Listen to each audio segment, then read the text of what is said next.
Oh, nagpintas po yan na. Oh, ang daming bulaklak.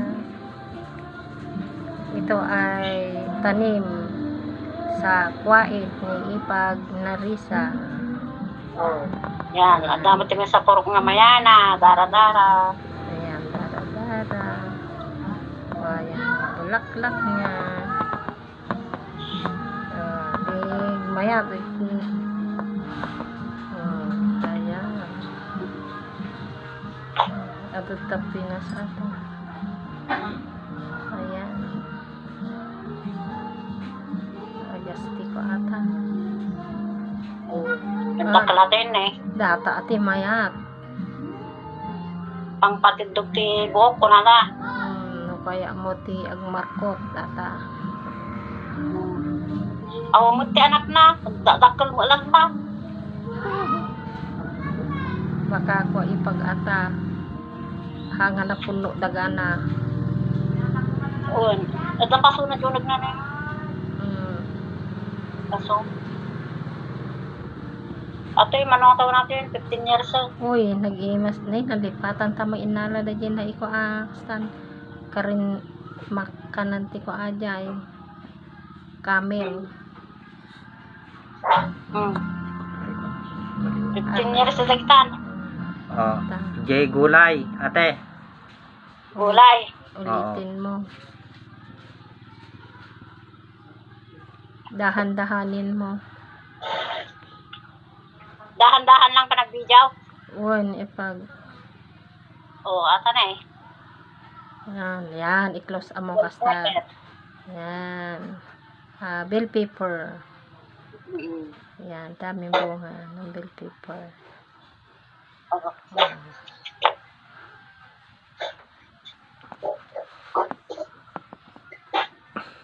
Yan mga guys, ang kuha sa kwait ng mga gulay ni Ate Narisa Baldos.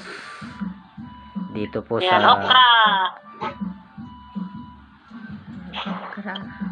Pilipinas to Kuwait. Video call at live. Oo.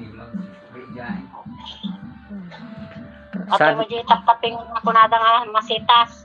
hindi ka nag-i-spray dyan ate? Hindi, walang spray, walang guano, walang abono. Ano ang ginagawa mo?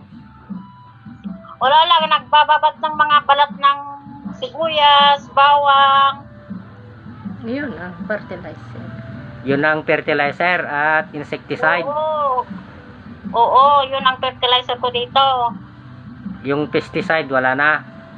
Wala kahit isa. Ang ganda naman kahit hindi ka pala mag-spray.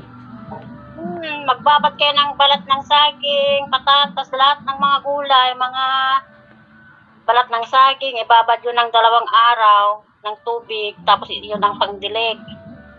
Pwedeng i-spray. Sabuyan mo yung kwan, yung dahon niya. Sa puno. Di libre spray na yan ate. Libre spray, libre abono. Yan. Ang ganda tingnan naman. nyo, marami naman bunga. Ang ganda ng ginawa mo ate ah. Oo. Pwedeng tularan. Oo, kahit anong pagtaniman, paso, batsa, plastic. Oh. Ang ganda yung mga gulay mo ate, oh.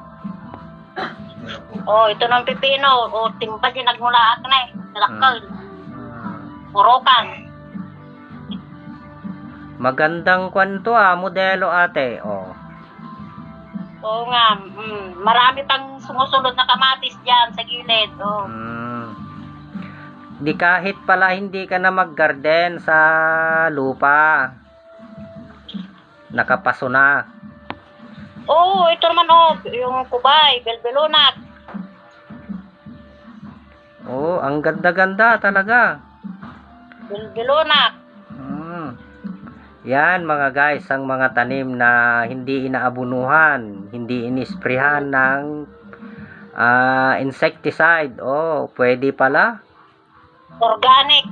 Organic fertilizer. Ang yan mga buhay. ang mga ginamit ay sangkap ng mga prutas. Sibuyas, Oh, bawang, balat ng bawang. yun lang. Wala spray, walang abono. Organic talaga. Maganda to. Magandang modelo. Nakakatipid tayo sa insecticide at abono, mga guys. Kaya ito, Yung tutumba po. pinapanood namin para tularan natin. Makakatipid tayo ng abono at fertilizer. Ang ganda-ganda mga kapatid at kaibigan. Yan. Maraming salamat sa panonood. Thanks, Okay, subscribe and salamat share. din. Bye!